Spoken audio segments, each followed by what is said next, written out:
नमस्कार, स्वागत है आपका हमारे चैनल TSW न्यूज के इस खास एपिसोड में। और आज हम बात करेंगे उन सवालों की जो देश की शिक्षा व्यवस्था, महिलाओं की सुरक्षा और राजनीतिक हस्तक्षेप पर गंभीर चिंता जताते हैं।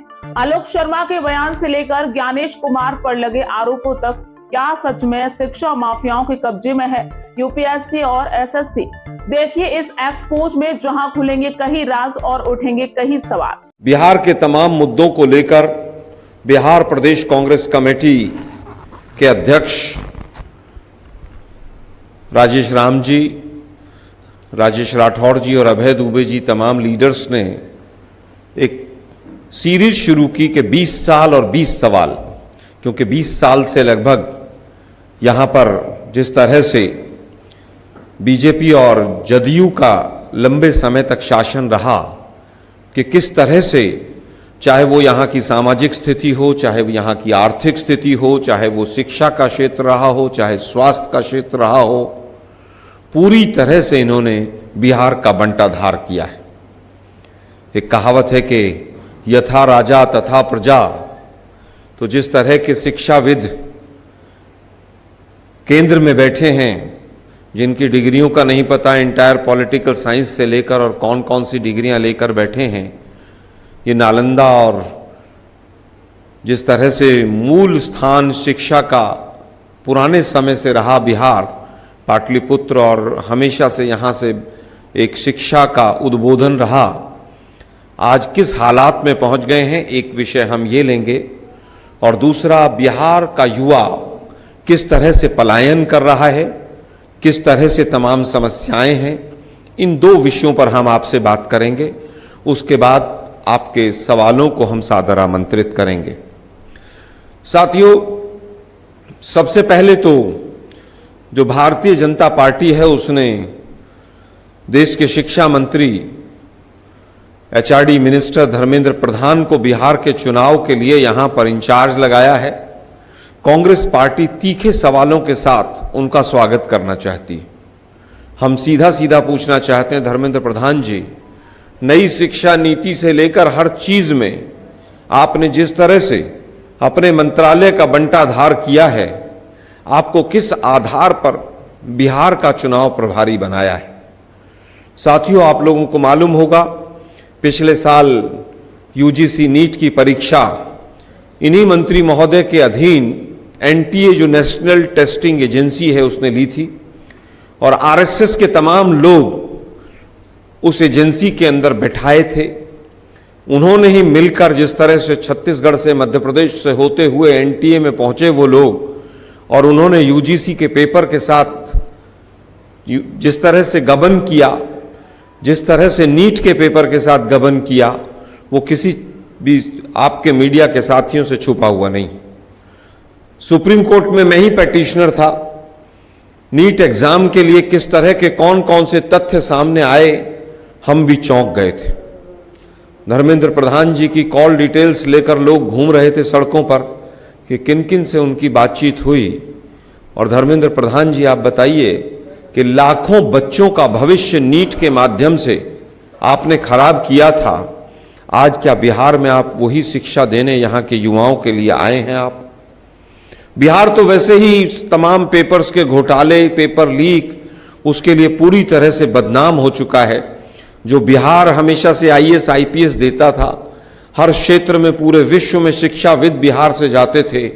आज जदयू और भाजपा की सरकार ने बिहार की शिक्षा व्यवस्था को किस हालात में पहुंचा दिया है। तो हमारा सीधा पहला सवाल है कि धर्मेंद्र प्रधान जी, नीट का जो एग्जाम हुआ था, उसमें तमाम लोग यहां पर पकड़े गए थे, वो लोग कौन थे?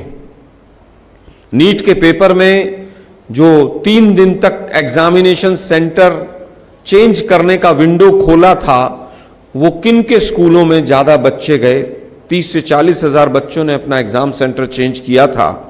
आप मूक दर्शक बनकर देखते रहे, और उन्हीं सेंटर्स पर ज्यादातर, चाहे वो फरीदाबाद का मैटर हो, चाहे बहादुरगढ़ का हो, चाहे पटना का हो, वो स्कूलों के मालिक भी ज्यादातर भाजपा से जुड़े हुए थे, और उन्हीं में वो पेपर आउट हुआ था। तो आप बताएं कि नीट की परीक्षा रद्द क्यों नहीं करवाई आपने? जब पटना का एक इकोनॉमिक ऑफेंसेस विंग का अधिकारी बहुत अच्छी जांच कर रहा था, तो आपने उस अधिकारी से वो जांच कमजोर करने के लिए क्या आपने कहा था या नीतीश जी ने कहा था? हालत यह है कि देश के प्रधानमंत्री स्वयं, उनके ऊपर फर्जी डिग्री के आरोप लग रहे हैं, और आज से नहीं, पहले दिन से लग रहे हैं। किसी ने अपने साथ कक्षा में बैठे नहीं देखा उनको, किसी ने कभी किसी यूनिवर्सिटी में जाते नहीं देखा, कौन से फॉन्ट से उनकी डिग्रियां बनी। एंटायर पॉलिटिकल साइंस जो गुजरात में उस समय पर नहीं होता था, उसी तरह की डिग्रियां आपके पास हैं। न्यायालय भी देश के प्रधानमंत्री के एफिडेविट में जो चीजें लिखी हैं उसके ऊपर किस तरह से आंखें मूंद लेता है, यह भी एक आश्चर्यचकित करने वाली बात है। उसी तरह के आपके यहां पर अनुयायी हैं, जस राजा तस प्रजा, और हालत यह है आज अंधेर नगरी चौपट राजा, टके शेर भाजी और टके शेर खाजा। छोटे मियाँ तो छोटे मियाँ, बड़े मियाँ सुहान अल्लाह।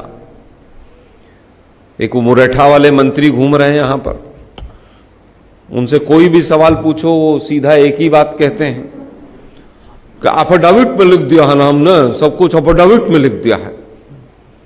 अरे भाई, एफिडेविट में तो आपने लिख दिया है महाराज, एफिडेविट बोलना नहीं आ रहा है आपको। आप डी.लिट की डिग्री लेकर घूम रहे हैं, कभी आप उम्र में छोटे हो जाते हैं, कभी बड़े हो जाते हैं, कभी आप जेल चले जाते हैं, कभी जेल से बाहर आ जाते हैं। तो हमारा मूल सवाल है कि इलेक्शन कमीशन ने अभी तक इतने खुलासे उनके ऊपर हुए, उनकी शिक्षा, उनकी तमाम चीजों को लेकर, और मीडिया के साथियों ही नहीं किए। अभी एक न्यूज चैनल ने भी बार बार उनसे पूछा, महिला एंकर ने, इलेक्शन कमीशन कौन सी गुफा में सो रहा है? उनको अगले चुनाव के लिए अयोग्य क्यों नहीं कर रहा है? उनका वर्तमान का जो अभी कार्यकाल चल रहा है उसको तुरंत इलेक्शन कमीशन उसको संज्ञान में लेकर अभी तक एक्शन क्यों नहीं ले रहा है? उनके खिलाफ कंप्लेंट के बाद कंप्लेंट और मीडिया के माध्यम से तमाम चीजें हो रही हैं, इलेक्शन कमीशन कोई भी एक्शन क्यों नहीं ले रहा है? सरकार तो उनकी है, पुलिस उनकी है, वो तो कुछ नहीं कर पाएंगे, लेकिन इलेक्शन कमीशन जिसके ऊपर अभी बार बार वोट चोरी के और भाजपा के पिट्ठू बनने के आरोप लग रहे हैं। ज्ञानेश कुमार जी, आप नई नई टाइयां खरीद के यहां पटना में लोगों को गुमराह करने के लिए आ रहे हैं, नए सूट वूट होके पहन के आ रहे हैं आप सम्राट चौधरी पर एक्शन कब लेंगे? मुरैठा वाले मंत्री पर उनका ये नहीं पता वो 7वीं फेल हैं, 8वीं पास हैं, 6ठी फेल हैं, 5वीं फेल हैं, किसी का कुछ नहीं पता है। और तो और जदयू के एक मंत्री हैं, एक एमएलसी हैं, प्रवक्ता भी हैं, अक्सर हमारे साथ टीवी पे आते हैं, वो कह रहे हैं कि साहब भाजपा में तो ऐसे लोगों की भरमार है।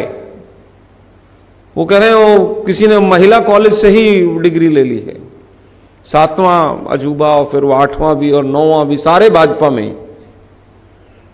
जो भाजपा शिक्षा की अलख जगाता था, पार्टी विद डिफरेंस कहने वाली पार्टी, ऐसे लोगों को मंत्री बनाकर बैठी रही और इलेक्शन कमीशन पूरी तरह से खामोश रहा। पता नहीं कौन सी कैलिफोर्निया की यूनिवर्सिटी से डिग्री, हम तो वेबसाइट पे देख रहे थे, सुना अभी नई नई वेबसाइट बनी है उस यूनिवर्सिटी की। वो यूनिवर्सिटी कहती है ना हमारी दीवारें हैं ना छत है, और वहां से डी.लिट लेकर महाराज जो हैं वो पटना में घूम रहे हैं लिट्टी चोखा खाते हुए। बड़ा गजब है भाई। सेंट्रल यूनिवर्सिटी का दर्जा तो दिलवा ही नहीं पाए पटना को, ना विशेष राज्य का दर्जा दिलवा पाए, अमेरिका से डी.लिट ले आए हैं। मतलब गजब है नहीं? एक्शन होना चाहिए। अगर भारतीय लोकतंत्र को जिंदा रखना है तो बिहार जैसे प्रांत में ऐसे मंत्रियों की जगह नहीं होनी चाहिए।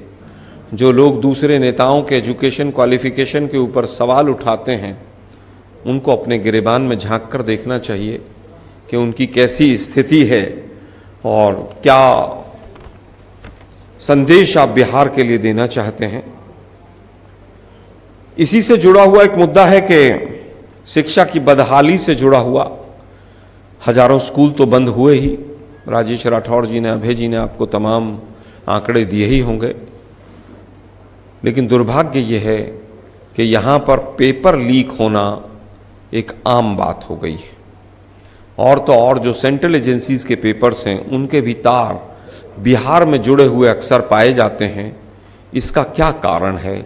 क्या 20 साल में आप कानून व्यवस्था के साथ साथ आपने जो पेपर का मामला है उसको भी आप बचा नहीं पाए हैं क्या?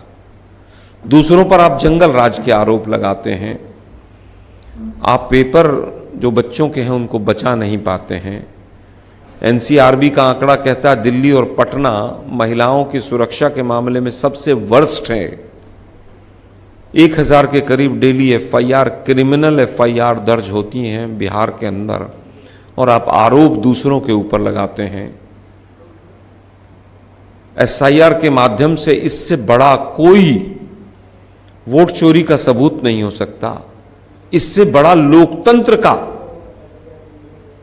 कोई भी जंगल राज नहीं हो सकता जिस तरह से पिछले कुछ दिनों में एसआईआर की प्रक्रिया हुई है।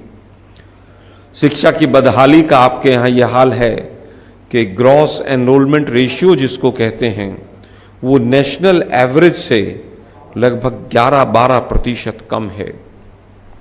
ड्रॉप आउट लगभग 20% नेशनल एवरेज से ज्यादा है।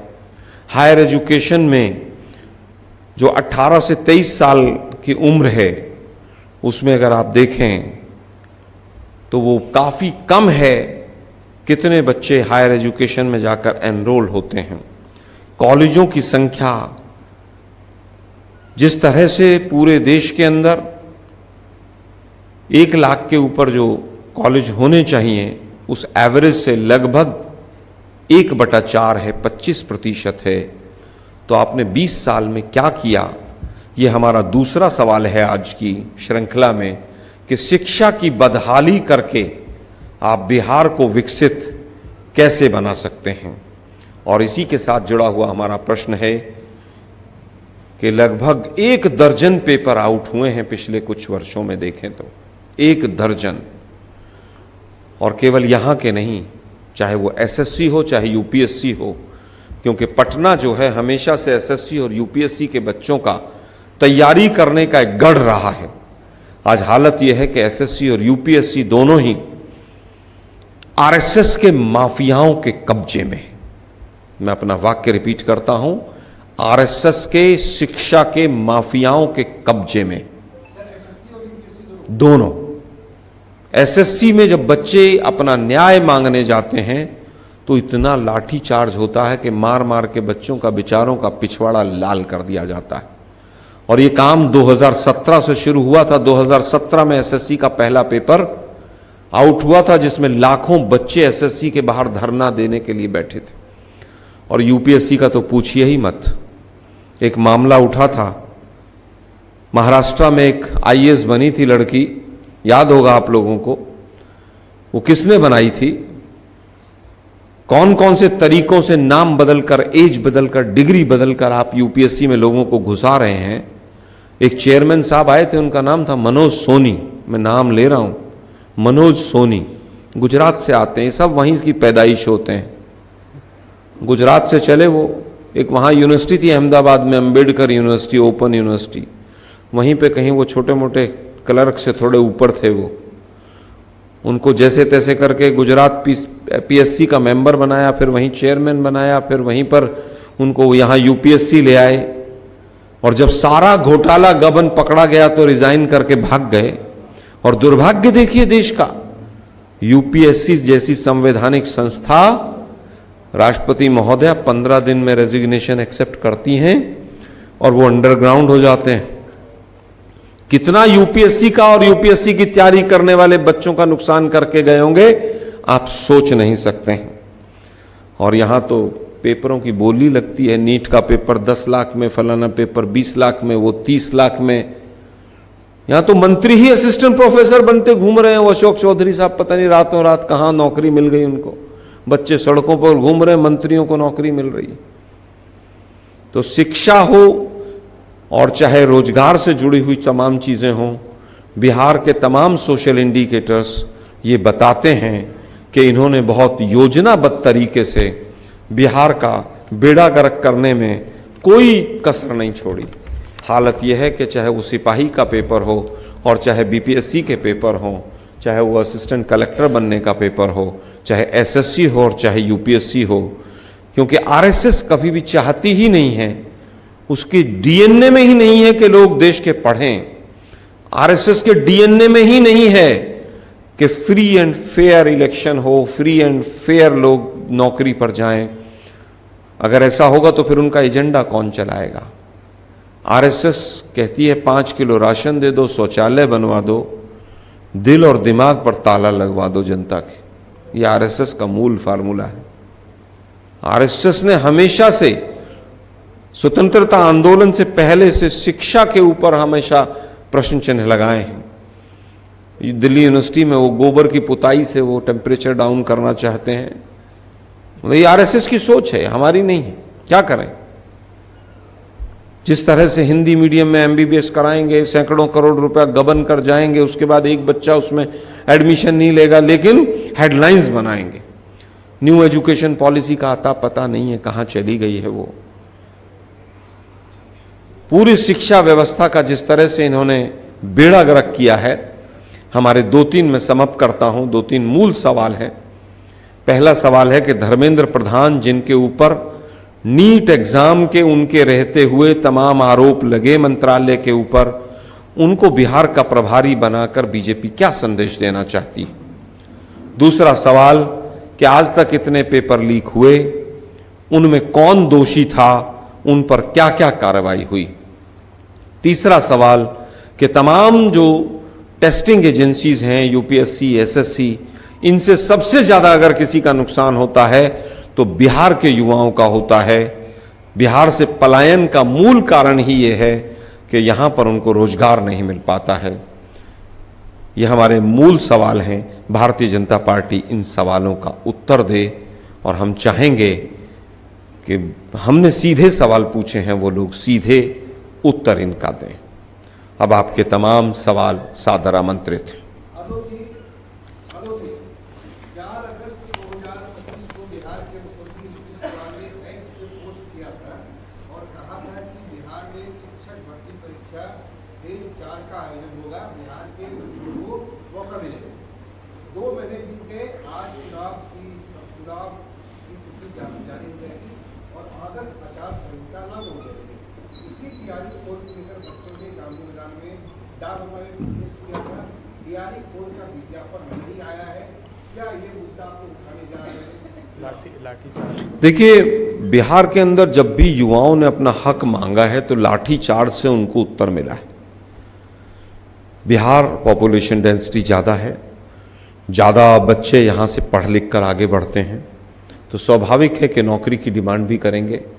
अब आपने टीचर्स परीक्षा की बात की, तो आप ये बहुत चालाक लोग हैं। 2014 में इनकी सरकार आई थी। टीचर्स के लिए एक डिग्री होती है BEd, bachelors of education. BEd पहले 1 साल की होती थी। आप लोगों को याद होगा 2015 में इन्होंने बीएड 2 साल की कर दी। कारण क्या था? आज तक कोई सिलेबस नहीं बना 2 साल का, कुछ नहीं किया, केवल इसलिए कि ज्यादा से ज्यादा यूथ 2 साल तक वहीं बिजी रहे। 1 साल में बाहर निकलेगा तो निकल के नौकरी मांगेगा। नौकरी देनी नहीं हमें कॉन्ट्रैक्ट पे रखना है, हमें संविदा पे रखना है, हमें नौकरी तो देनी नहीं। बीजेपी का ये फार्मूला है। ये गुजरात मॉडल है और ये Gujarat model Ahmedabad municipal corporation से शुरू हुआ था।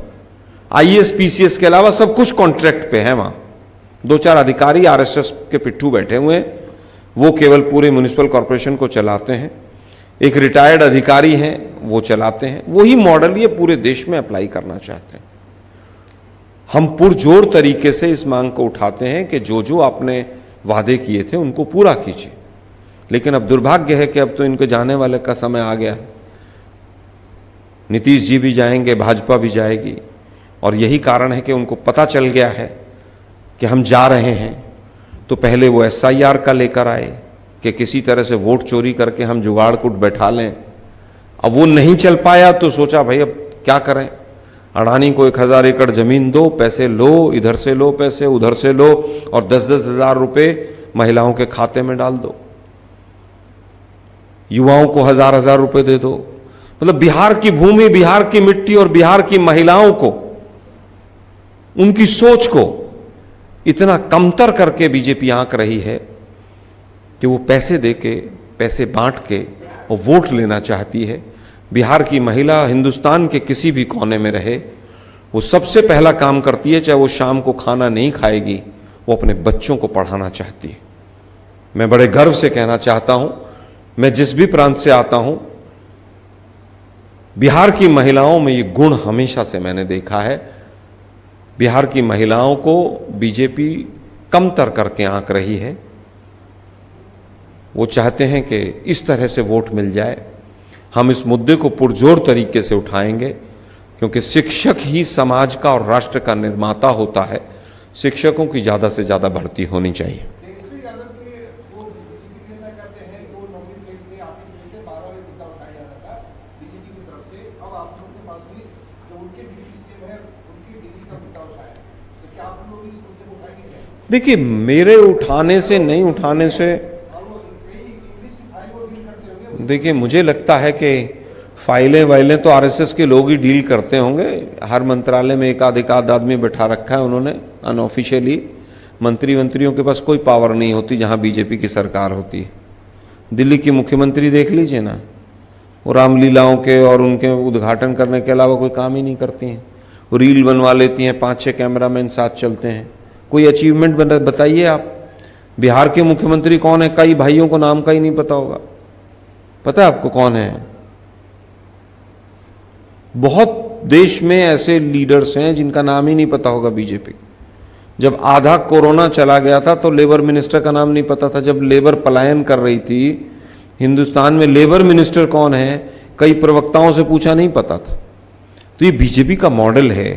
पीएमओ देश चलाएगा, सीएमओ में बैठे हुए कुछ अधिकारी उनके जो हैं वो राज्य को चलाएंगे, और मंत्रालय में कुछ आरएसएस के लोग बैठकर मंत्रालय चलाएंगे। तो उनका कसूर नहीं है। यथा राजा तथा प्रजा वाली सिचुएशन है कि जैसे वो खुद दिल्ली में हैं वैसे ही लोगों को मंत्री बनाते हैं। बात मुद्दे की है कि तेजस्वी जी ने स्वयं अपनी शिक्षा के बारे में हमेशा कहा है कि भाई मैं जो भी पास हूं, मैं 8वीं पास हूं, मैं 9वीं पास हूं, मैं 10वीं पास हूं, मेरे पास कम से कम फर्जी डिग्रियां तो नहीं है। ये बात तो ओपन मंच से मैंने कई बार उनको सुना है कि जो है वो सामने। के कामराज भी 5वीं पास थे, लेकिन वो तमिलनाडु के लिए ऐसी मॉडल्स लेकर आए खाने के, और मिड डे मील उस समय पर कांग्रेस के अध्यक्ष रहे और भारत रत्न मिला उनको। कई बार परिस्थितियां शिक्षा नहीं दे पाती हैं, लेकिन फर्जी डिग्री लेकर एंटायर पॉलिटिकल साइंस का विद्यार्थी बनना वो ज्यादा दुखद है अपनी वास्तविकता सच्चाई बताने के लिए। इलेक्शन कमीशन भी अब थोड़ी देर में प्रेस कॉन्फ्रेंस करेगा। सर, अपने तमाम खामियां बिहार की गिनाई, लेकिन एनडीए सरकार ने आज पटना को मेट्रो दिया है, दिल्ली की मेट्रो दिया, राजगीर में स्टेडियम बना है। तो ये सारी विकास का व्यवस्था नहीं, देखिए मैंने सबसे पहली चीज तो बिहार की कमियां नहीं गिनाई। मैं आपके वाक्य को ठीक करना चाहूंगा। मैंने बिहार की सरकार की कमियां गिनाई, बिहार के मिस गवर्नेंस को बताया, बिहार के नेताओं की डिग्री के बारे में बात की मैंने। अब बात आती है मेट्रो की। 4 घंटे पहले मेट्रो याद आई इनको। मतलब 20 साल से बैठे हुए थे। अगर मेट्रो के मामले में सबसे पिछड़े हुए 2 शहर हैं तो पहले का नाम अहमदाबाद है और दूसरे का पटना है। अहमदाबाद का मेट्रो का प्लान सबसे फिसड्डी चला है और दूसरा पटना है। आप 4 किलोमीटर 2 किलोमीटर मेट्रो का उद्घाटन करके आप जिस तरह की बातें कर रहे हैं, ये दुर्भाग्यपूर्ण है। ये पटना का अपमान है कि 20 साल तक आपको चीजें याद नहीं आई। बनारस में आप 700-800 करोड़ रोपवे के लिए लगा सकते हैं, क्योंकि वहां आपको वोट चोरी से सरकार बनानी है, अपना सांसद क्षेत्र आपका है। पटना ने ऐसा कौन सा गुनाह किया था कि 20 साल तक आपको याद नहीं आई पटना की? आज आपको याद आ रही है। आपको पैसे भी बांटने अभी याद आ रहे हैं, सब कुछ अभी याद आ रहा है। आप मंच पर बैठ के ऐसे ऐसे कर रहे हैं। क्या कर रहे हैं आप? ये नौटंकी आप नहीं चला सकते, सरकार छोड़ दीजिए, रिजाइन कर दीजिए। सृजन घोटाले में कुछ नहीं होगा, अब तो उम्र हो गई आपकी 70-72, जज भी सोचेगा आप कितने दिन के लिए जेल में भेजूं, वो भी दया करेगा। छोड़ दीजिए सत्ता वत्ता, आपको खुद छोड़ देनी चाहिए।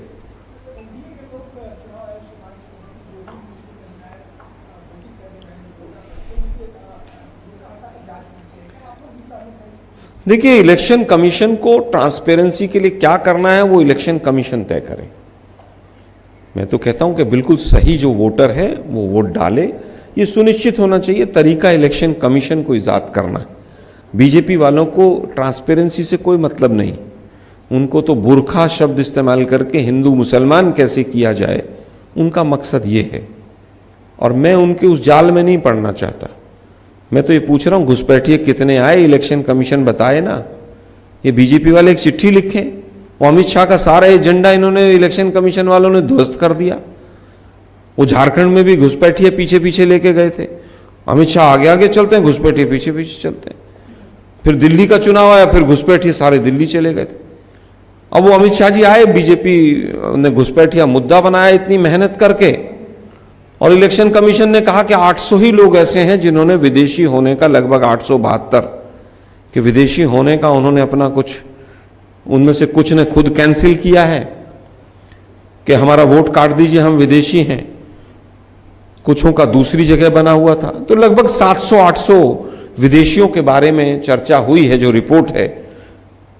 लेकिन दुर्भाग्य है कि ज्ञानेश कुमार गुप्ता जी पीतांबर रंग की बिल्कुल टाई वाई लगा के आए थे वो कल पटना में, देखा होगा आप लोगों ने। एक सवाल का जवाब सीधे सीधे नहीं दिखा, लेकिन उनके चेहरे पे जो चमक थी वो बता रही थी कि घपला करने में कहीं ना कहीं सफल हो गए। बड़े खिलखिला रहे थे। लेकिन बिहार की जनता उनसे ज्यादा चिंतन और मनन के साथ वोट डालेगी। एक एक बूथ पे हम मुस्तैदी से चुनाव लड़ेंगे, वोट चोरी नहीं होने देंगे।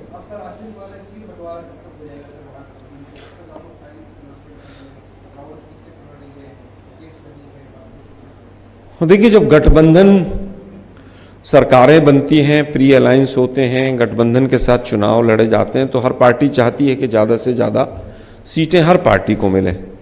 चाहे वो मांझी जी 22 सीट मांगते हों, चाहे पासवान जी ज़्यादा सीट मांगते हों, चाहे हमारे गठबंधन की बात हो, सभी चाहते हैं कि वे ज़्यादा से ज़्यादा सीटें हमें मिलें।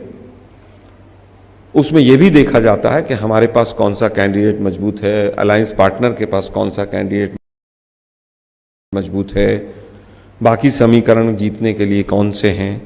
तमाम चर्चाएं हमारी हो रही हैं और आज इलेक्शन कमीशन इलेक्शन अनाउंस करेगा।